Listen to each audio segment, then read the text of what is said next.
Vamos a conversar sobre este tema con Nelson Caucoto, abogado de derechos humanos. Señor Caucoto, muy buenas noches. Hola, buenas noches. ¿Cómo se explica que hayan tenido que pasar 39 años para recién tener procesados en esta causa? ¿Qué pasó? ¿Cuál fue el obstáculo principal que enfrentó la justicia? En primer lugar, es una causa muy compleja.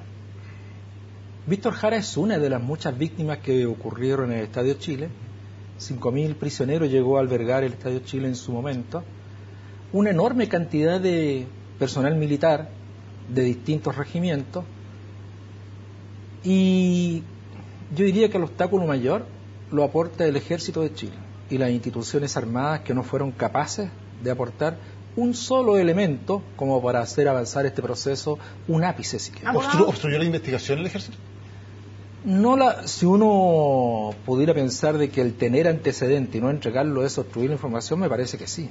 Obstruye la investigación si yo tengo antecedentes, que me los reservo, que me los guardo, que los escondo, ¿verdad?, de la justicia. Yo entiendo que sí, pero no haría ese cargo tan concreto. Yo me quedo con el cargo de que el Ejército y todas las instituciones armadas se omitieron al momento de entregar información que desde nuestro punto de vista ellos poseen. ¿En qué se basan ustedes para decir que el Ejército poseía información que no entregó? En primer lugar, porque hay una pregunta que es clave. Si a mí el Ejército me hubiera dicho desde el primer momento quién fue el jefe del Estadio Chile, yo habría dicho colaboro. ¿Y usted cree que es posible aceptar que el Ejército no haya sabido quién era el jefe del Estadio Chile? Ahí tiene la primera gran respuesta. Es decir, eso implica no han entregado un solo nombre de la estructura de mando del Estadio Chile. Fíjese que en diciembre pasado tuvimos con Joan Jara, con la Fundación Jara, una entrevista con el ministro entonces de Defensa, don Andrés Alamán. Y Andrés Alamán se mostró muy dispuesto a ayudar en esta causa. Concordamos en una diligencia que yo pienso que podría haber sido exitosa. ¿En qué consistía? Yo le dije a Andrés Alamán, mira, a través de su intermedio, señor ministro, vamos a pedir que usted oficie a las instituciones armadas para que le entreguen toda la información que tenga acerca de la estructura del mando. ¿Y lo hizo? Y Alamán lo hizo.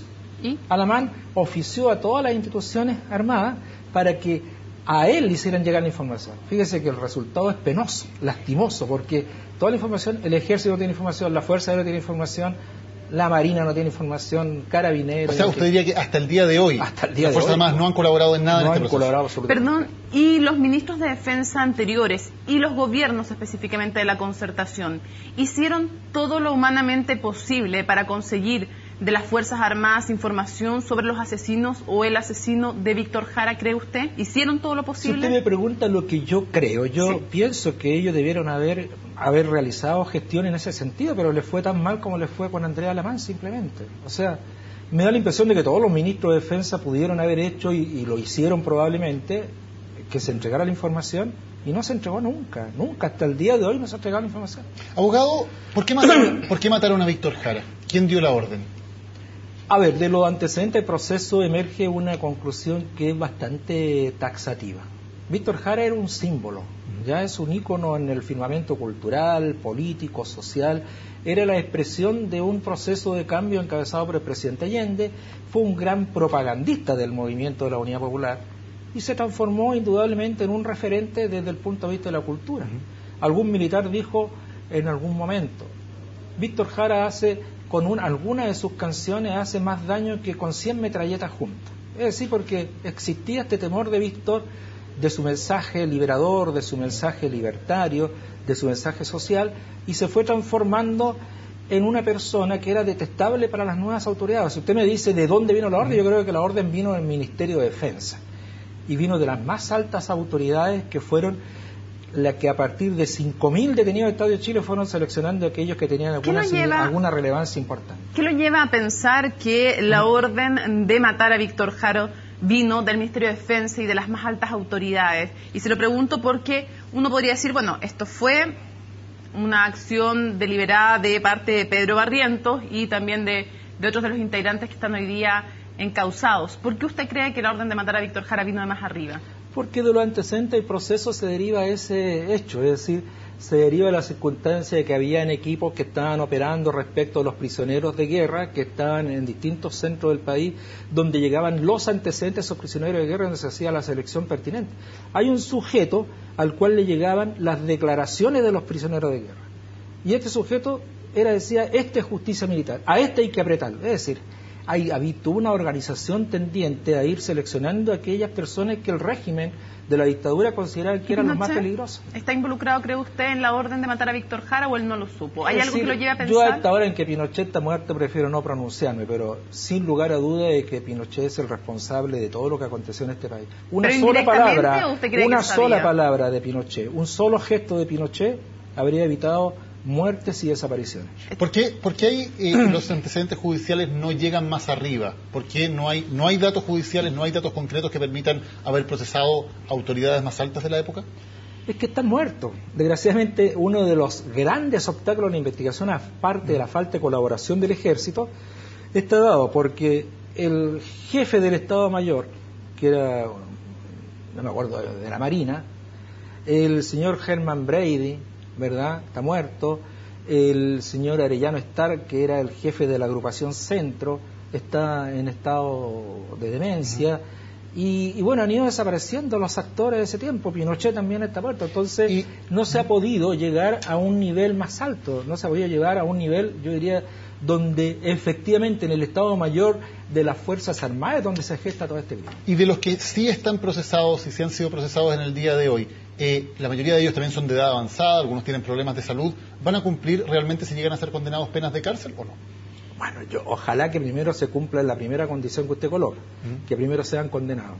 Hoy día se ha dictado una resolución que no es una resolución definitiva, entendámoslo bien. Este es un auto de procesamiento que puede ser confirmado, puede ser revocado, puede ser depurado, puede ser decantado por las Cortes de Apelaciones.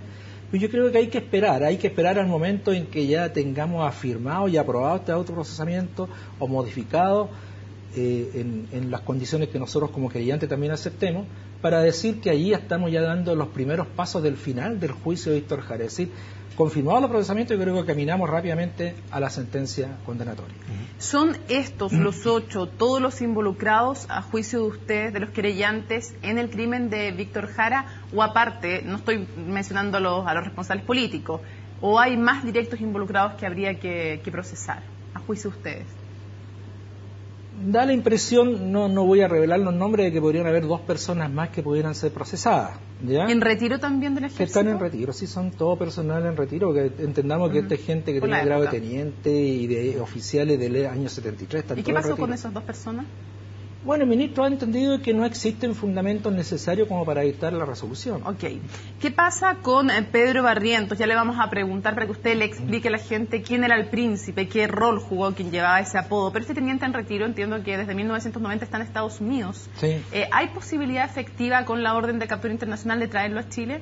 ¿Está ubicado exactamente donde vive? Sí. ¿Es posible? No sé qué dice la legislación respecto de esto. Si es capaz de ubicarlo en un canal de televisión con un reportaje, ¿cómo no lo va a poder ubicar la Policía Internacional?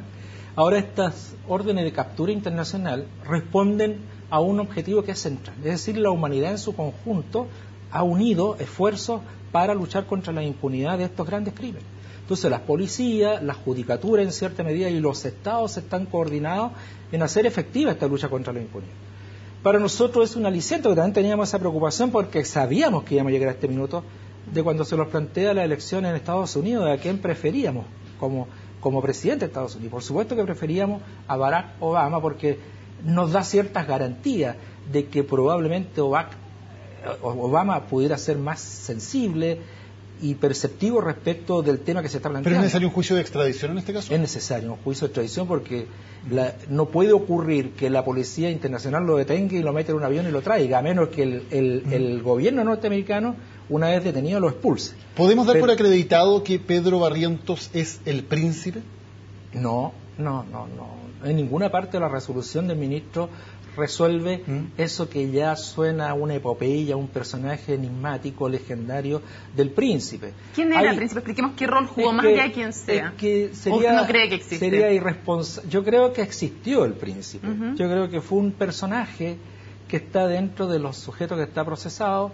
Abundan los testimonios en ese sentido. Lo que pasa es que de repente hay opiniones de que otra persona sería el príncipe. Entonces, pero eso ya es un elemento secundario, es simplemente alimentar la leyenda. Y no nos interesa la leyenda, a nosotros nos interesa vivir el momento diciembre del 2012 en que se ha dado un avance sustancial con una resolución de categoría que hoy día, yo diría, abre e inaugura un debate judicial intenso, porque los procesados van a apelar de esas resoluciones. Tal vez el procesado cuyo nombre es más importante para la opinión pública, por otro hecho histórico, es Roberto Súper, que fue quien encabezó el tanquetazo, el frustrado golpe un par de meses antes del golpe del 11 de septiembre. ¿Por qué él y otros de los cabecillas del tanquetazo también se involucran en el asesinato de Víctor Jara?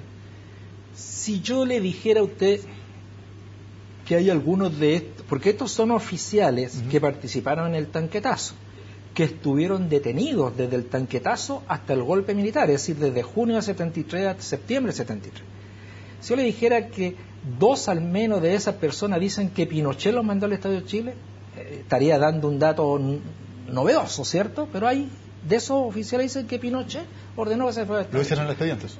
Aparece en el expediente, entonces uno dice, pero ¿en qué momento estos sujetos que vienen enardecidos, en llamas, ¿verdad?, cargado de odio, que así lo expresaron además del Estadio Chile? Miren, nosotros estuvimos presos por el régimen de la Unidad Popular, ahora van a haber comunistas tales por cuáles los que les va a pasar.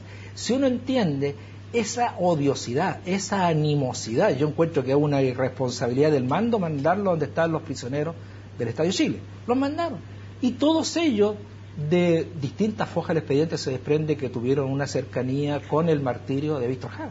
A estas alturas, ¿cuál es su balance para cerrar esta entrevista de cuánto se ha avanzado en verdad y en justicia y cuál fue el rol también de los gobiernos de la concertación en ese avance? A ver, yo creo que Chile en materia de derechos humanos tiene cifras más bien azules, ¿ya? Es decir, desde el año 2000 al año 2003 se lograron 400 procesamientos que no habían existido en los años anteriores. Es decir, en 30 años anteriores, 27 años anteriores no hubo 400 procesamientos como lo hubo en 3 años. Entonces, un avance sustancial. Hoy día estamos terminando probablemente este año con cerca de 750 procesados. Cuando antes no tuvimos nada, indudablemente queda avanzado la justicia. Además es bueno resaltarlo porque la pregunta de fondo es la siguiente. Esta resolución judicial tiene también elementos que dan para la interpretación histórica, porque yo me pregunto, hoy día la conmoción que causa esta resolución a nivel mundial, ¿verdad?, es impactante. A mí me han llamado desde varias partes del mundo. Y la pregunta es, bueno, ¿y cómo en Chile, después de 39 años, siguen investigando estos crímenes? Entonces, ahí viene un elemento positivo. ¿Cuál es el elemento positivo? El avance en la justicia ha logrado que hoy día estos crímenes se entiendan que son graves crímenes de guerra, graves delitos contra la humanidad y que no tienen tiempo límite para ser perseguidos. Entonces, ahí tiene usted un tremendo elemento positivo, beneficioso, que permite que Chile brille con luces propias en el marco de los crímenes contra los derechos humanos, porque está dando señales muy positivas. Yo me alegro por la sociedad chilena de esta resolución. Me conduelo de lo que están viviendo los procesados, pero ellos tienen y gozan de todos los beneficios, todas las prerrogativas, todos los recursos legales, y lo van a hacer uso de ellos. Pero me alegro porque esto es un avance en este proceso de sanación de la sociedad. Qué bueno que un ícono cultural, ¿verdad?, como Víctor Jara, una víctima como Víctor Jara, abra las luces, abrigue la esperanza para otras víctimas del Estadio Chile, porque eso también es bueno que lo sepan. En el Estadio Chile no solo muere Víctor Jara, mueren decenas de extranjeros que son asesinados por los militares que ocuparon ese lugar. Y fíjense que abre también la esperanza para que otra gran dirigente de la Unidad Popular, que era el director de prisiones, Litré Quiroga, o sea, equivalente al director de Gendarmería de Chile, también fue ultimado, martirizado como Víctor Jara, y su cuerpo encontrado en las mismas condiciones que Víctor Jara, claro que sí. Y habrá que dictar el autoprocesamiento entonces respecto de él. Esto abre una perspectiva interesante para esclarecer esos crímenes que no pueden permanecer en la impunidad. Abogado Nelson Caucoto, gracias por haber estado con nosotros en CNN. Gracias a ustedes.